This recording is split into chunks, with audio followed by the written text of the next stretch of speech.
Has it ever occurred to you why people become terrorists? Why do they kill other people? Ideology and faith have a part to play, but so does money. For some, terrorism is an employment opportunity. They're paid to kill. I know it sounds outlandish, but let me assure you, it isn't. That's how global terrorist networks work. They just don't talk about it. In Palestine, it's different though. The Palestinian Authority is open about paying money to terrorists. Pay for slay, they say. Palestinian Authority Martyrs is Fund. The scheme has many names. It is said to incentivize terrorism and violence. And Israel has decided to crack the whip on it. Israel has passed a law to take away the citizenship of terror convicts. They will lose Israeli citizenship, also their status as permanent residents of Israel. This law will directly impact Israeli Arabs, people who do not identify as Israelis yet stay in Israel and are sympathetic with Palestine. The ones that celebrate when Israelis are killed by terrorists and the ones that get money from Palestine to carry out terror attacks in Israel. The law directly impacts them.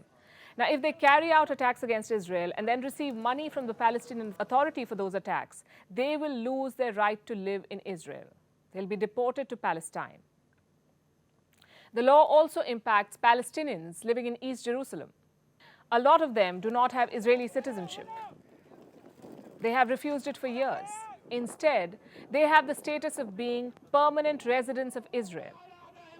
But if they are convicted of terror attacks against Israel, and if they accept monthly stipends from Palestine, they will be deported to Palestine. The law's main sponsor is in the Israeli parliament is very clear about what's going to happen now. And I have a quote from what he said. I say unequivocally, a terrorist who receives money from the Palestinian Authority should fly from here to Gaza, anywhere else. Do not stay here. He won't be here. The law has bipartisan support in Israel. It passed the parliament with 94 votes in favor and 10 against. And it's a big win for Prime Minister Benjamin Netanyahu. He's leading what is called Israel's most right-wing government right now. But why was such a law needed? Well, if you're a terrorist that attacked Israel, you and your family will be taken care of. That's how it works. You'll get monthly stipends from the Palestinian Authority. What is the Palestinian Authority? It is Palestine's government in the West Bank. It is led by Mahmoud Abbas. He's been the president since 2005, 17 years and counting, not because he won successive elections, but because there haven't been any elections in all these years. So the Palestinian Authority pays stipends to attackers. The attacks have been on the rise. Last month, a synagogue was targeted. It was widely celebrated in the West Bank. Listen to what Prime Minister Netanyahu said then.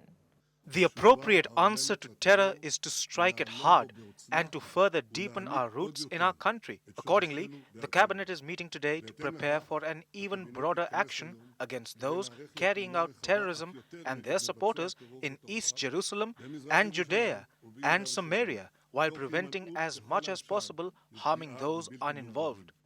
A man involved in such an attack qualifies for an advance payment of $1,700 every month. If convicted, his family gets monthly financial support from Palestine. How much money am I talking about?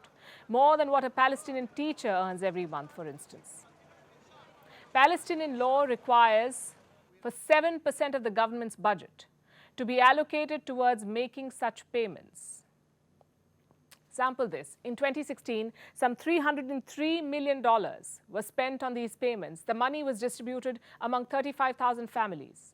In 2021, stipends worth $193 million were paid to terrorists.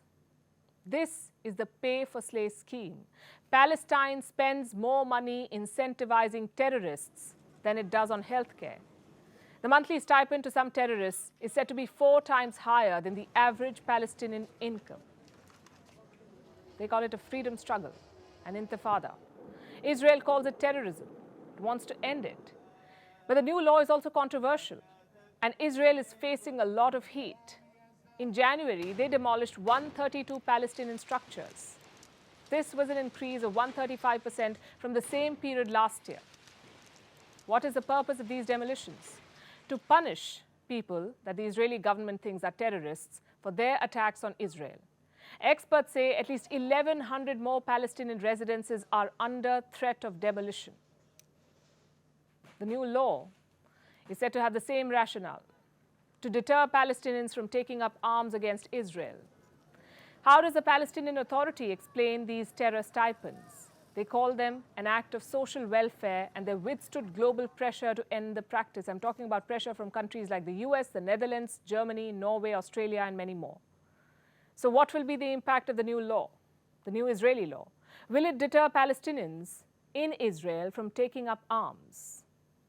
Will they now face the prospect of being deported?